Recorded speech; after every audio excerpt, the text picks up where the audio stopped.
Gervonta Davis just posted that he would beat the brakes off of you if you guys fight. Yeah, I mean, I'll be down. Let's run it. Like, I'll be super, super down. I don't know if Gervonta needs Jake Paul. Let's be clear, right? Is there a height limit? Bro, what kind of fight is this? Jake Paul against Gervonta Davis. Lamont Roach reacted to this news by calling Gervonta Davis a duck, while Ryan Garcia said that the WWE influence has officially spilled over the boxing industry. Fans have been patient and loyal, screaming for real fights. And the one guy who truly earned it, Lamont Roach, has been waiting forever, like he's stuck in a DMV line, just to get that rematch. Big Tank has a lot of skill, but I don't think he's the same Tank that we saw the most incredible knockouts. We saw him, Lamont Roach performed great. I don't know if he loves it enough to beat a guy who outweighs him by 80 to 100. And what do we end up with? Tank versus Paul. Man, come on. Boxing sold us a circus ticket when we thought we paid for history. And the wildest part? I still don't get how Jake Paul pulled this off. What did he even say? Something like, "Yo Tank, I'll hand you a Netflix bag big enough to cover your retirement tour." And Tank probably just nodded like, "Bet, legacy can wait." Yelling so much about him fighting somebody your size. His next opponent is, by far, he's the most credentialed guy he's ever fought. There's one problem. He fights at 135. Instead of running it back with Roach, he's running straight toward Jake's cash register. Forget belts, forget history. Tank saw that check and pictured palm trees and early vacations. Jake's not offering a fight. He's offering a retirement package with bonus miles. And the craziest part? Tank actually signed it like it was his 2-week notice. Is boxing really just about money now? Because even great fighters like Davis are falling into the payday trap, making the whole sport look like a joke. He's not interested in chasing greatness. Not everyone is like that. What he's interested in is money. And I don't think any of us should judge in that respect. Like, the bottom line is until you're put in that position, what would you do? Would you really turn down 30 million just because someone said that I should be chasing legs? Jake looks desperate, chasing validation from real fighters. And Tank looks greedy, skipping actual competition. Fans wanted fire, but we got fireworks from Party City. That's like canceling Thanksgiving dinner just to eat microwave noodles. Boxing is supposed to be about legacy, belts, and greatness. But lately, it feels more about contracts, clout, and clickbait. Well, first off, the rematch, yes, it don't look like it's happening. As far as my future, man, we moving on. We can't just sit around and drag our feet. I mean, like I said, we're not going to sit and wait. I think their best bet is to, try to structure something. And after all this circus talk about Tank versus Jake Paul, you and I both know who's sitting in the corner like, yo, what about me? Lamont Roach Jr. This man's been waiting on that rematch like he's holding a DMV ticket. But instead of Tank calling his number, Tank's out here signing up for a Netflix special with Jake Paul. Roach kept it real in his interview, straight up said, the rematch doesn't even look like it's happening. That's wild. So, that's what it is, and that's what it's looking like. Again, we still haven't heard from his camp, like, specifically when it comes to the business. So, it is. Imagine pushing a world champ to the edge, the whole boxing world screaming for part 2, and the answer you get is Tank versus YouTube highlight reels. If I were Roach, I'd feel like boxing just left me on read. And the way Roach said it, you could hear the frustration. Man, we're not just gonna sit here dragging our feet.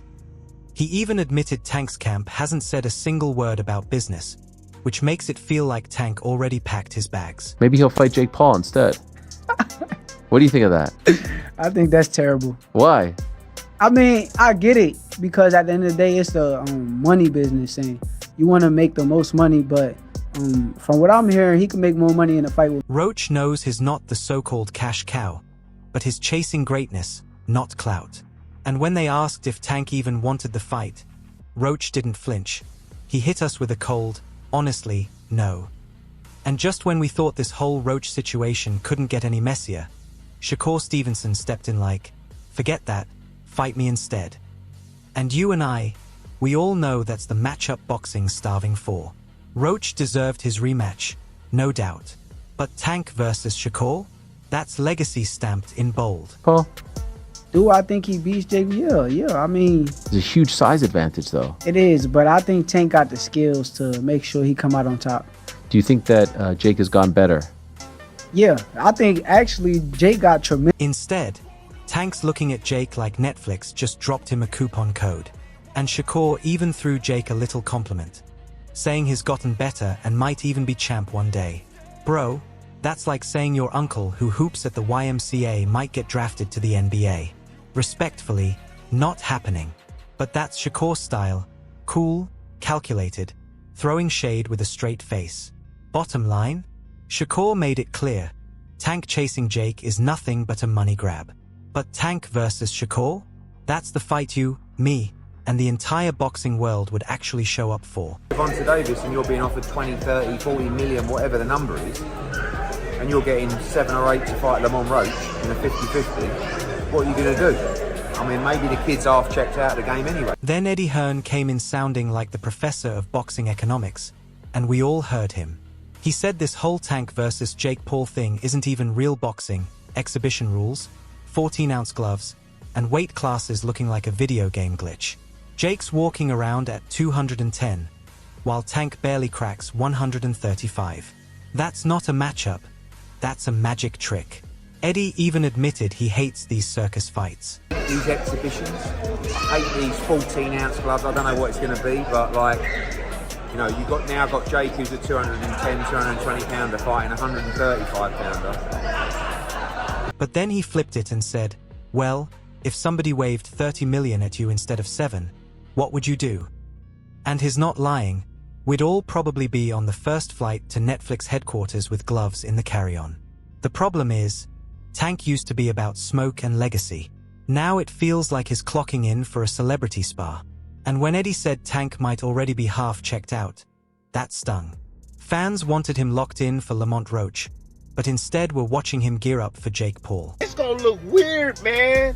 This is gonna be super duper weird looking at freaking Gervonta Davis and having Jake Paul coming in there 40 pounds, 50 pounds heavier than him. Man, this don't make no sense. Bit strange. Here's a guy who sells more pay-per-views than he throws real combinations.